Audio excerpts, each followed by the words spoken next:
La cuarentena se levantó en nuestro país el 1 de julio, pero ¿qué hemos aprendido en estos 3 meses y qué nos depara en adelante? Lo cierto es que peor que el letal virus que ataca desde hace más de 100 días en nuestro país son la indiferencia, la inconsciencia, el desconocimiento y la desinformación que aún se maneja por parte de la población. Hay un informe bien interesante que dice que el 60% de las personas víctimas de la COVID, o sea, muerto de la COVID, es gente que no tenía grado de instrucción. El que se haya levantado la cuarentena no quiere decir que ya no nos encontremos en estado de emergencia. Especialistas en el tema advierten que es posible que haya una segunda ola de contagios en las próximas semanas. En cuanto a la enfermedad, probablemente tengamos una segunda ola en muchas partes porque está pasando, porque hay mucha gente que en la primera no se infectó y eso significa prepararnos bien y en la parte preventiva. Para el doctor Maguiña, infectólogo y vicedecano del Colegio de Médicos, lo mejor es prevenir el contagio, pues hasta el momento no se ha descubierto una vacuna que evite la propagación de esta enfermedad. Y esperar que para 6 meses haya una vacuna, ojalá, o puede ser que en 2 años, o puede ser que no tampoco. Entonces no confiemos en la vacuna. En efecto, aún no hay vacuna, pero estamos previniendo a conciencia esta enfermedad que está azotando a nuestro país, así como al resto del mundo. Las últimas estadísticas nos colocan entre los 3 primeros países más afectados en Latinoamérica, después de Brasil y México, a pesar de que fuimos uno de los últimos en el cual el virus ingresó en marzo pasado. Hoy debo informar que en horas de la madrugada se ha confirmado el primer caso de infección por coronavirus COVID-19 en nuestro país. Luego de este mensaje presidencial y las medidas que tomó Vizcarra en un primer momento, Perú estuvo ante los ojos del mundo como uno de los primeros países en tomar medidas drásticas de prevención. Sin embargo, luego de más de 100 días, el panorama ha cambiado de manera involutiva y al día de hoy, con un sistema de salud colapsado, con desorden y aglomeraciones, parece que el mensaje no ha sido comprendido por todos.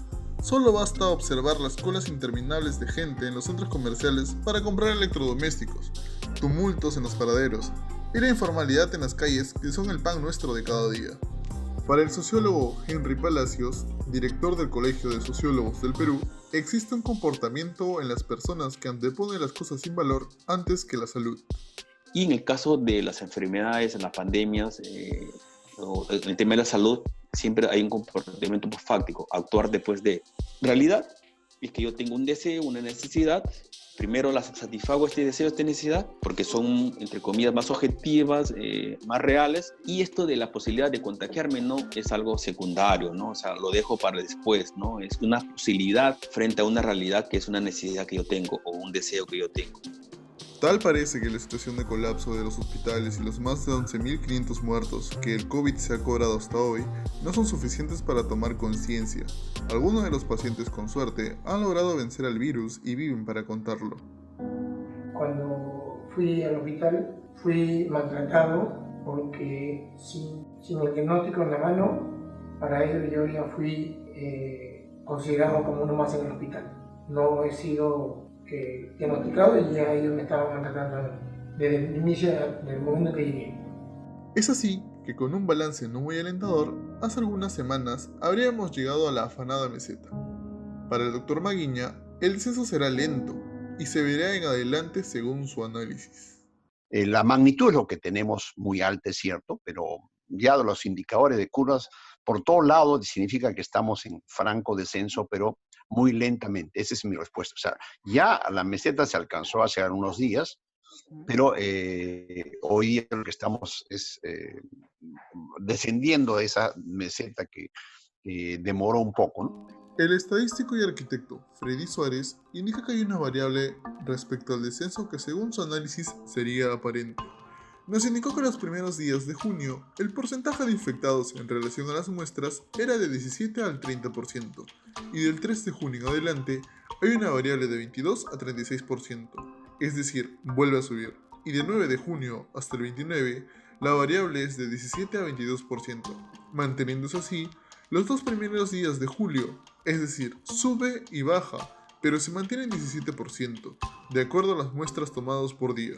Podría decir que estamos en descenso aún, o sea, estamos como que el virus se mantiene, o sea, todavía como que faltan más pruebas, más días donde se puedan tener más pruebas para poder recién definir si estamos en un descenso o no, porque ahorita se mantiene. Mientras no hay un descenso claro de acuerdo a las cifras presentadas por el Ministerio de Salud, la gente en los hospitales sigue padeciendo por falta de cama, por falta de atención oportuna y por el tan ansiado y requerido oxígeno. Domingo de hace 2 semanas, entró saturando 75, le pusieron oxígeno, demoraron 4 horas en darme oxígeno porque no había, ¿no? Es complicado a veces cuando es un hospital público, ¿no? Pero lo que nos indica el gobierno, de acuerdo a los hospitales, camas, ¿concuerda con la realidad o se desdice de la misma? Y nosotros hemos visto que al inicio de esta pandemia teníamos en el Perú solamente 100 camas UCI. Imagínense, para una población de más de 30 millones de habitantes. En 15 días ya teníamos 276, hoy tenemos 1.300 y 1.300 camas UCI es poco aún. No había cama ni oxígeno. ¿Me podría decir qué hospitales son, por favor? Salud de San Juan del Gancho y el otro hospital Azucena. Y mientras algunos hacen colas interminables en los hospitales por balones de oxígeno y por encontrar una cama disponible, otros repletan las entradas de los centros comerciales para hacer compras innecesarias. Con suerte, los de mayor poder adquisitivo se han comprado televisores, entre otros, mientras que por otro lado del ring están los compradores de vendedores informales, quienes nunca dejaron de abarrotar las calles. ¿El hambre puede más que el miedo? Y una de las cosas que nos ha afectado mucho en el país es que el 70% pues de lo que han dicho mucho, ¿no?, de la economía es informal, pero además hay un gran porcentaje de la economía que se mueve alrededor de la actividad del comercio. O sea, quiere decir del día a día, quiere decir que la gente vende algo y tiene plata diaria, ¿no? Entonces no tiene, por ejemplo, eso te podría impedir que tengas una economía del ahorro, por ejemplo, ¿no? A diferencia de los que trabajamos y recibimos un sueldo al final del mes, ¿no? Debemos entender que la nueva normalidad implica seguir con reglas, como el distanciamiento, hábitos de higiene, entre otros que modifican nuestra manera de vivir y relacionarnos en adelante. La costumbre de usar mascarilla va a ser de rutina como lo hacen los chinos, los japoneses. La economía también va a ser afectada, el turismo va a ser afectado, incluso los viajes que uno hacía usualmente fuera del país o dentro van a tener muchas restricciones, y el tema de, lamentablemente, pues los estadios, los cines ya serán para otro momento, las grandes concentraciones. Igual las universidades, creo que también va a tener que ver nuevos espacios en los colegios. O sea, cambia el tema masivo. En tanto, según algunos expertos, debemos esperar los próximos días para hallar un balance más certero en cuanto a la enfermedad, que sigue teniendo en vilo al mundo entero. El virus se mantiene en el cuerpo durante 10 a 15 días. Luego de los 15 días es donde comienza a presentar los síntomas. El día primero salieron, entonces el día 15 se va a ver la realidad. El día 15 se podrá decir si es que de verdad estábamos en descenso o simplemente fueron números que nos hicieron creer que estábamos en descenso. Más de 20 países volvieron a entrar en cuarentena debido a rebrotes por COVID. Entre estos países se encuentran China, Portugal y algunos estados de América. ¿Este será el caso de nuestro país? Esperemos no sea así.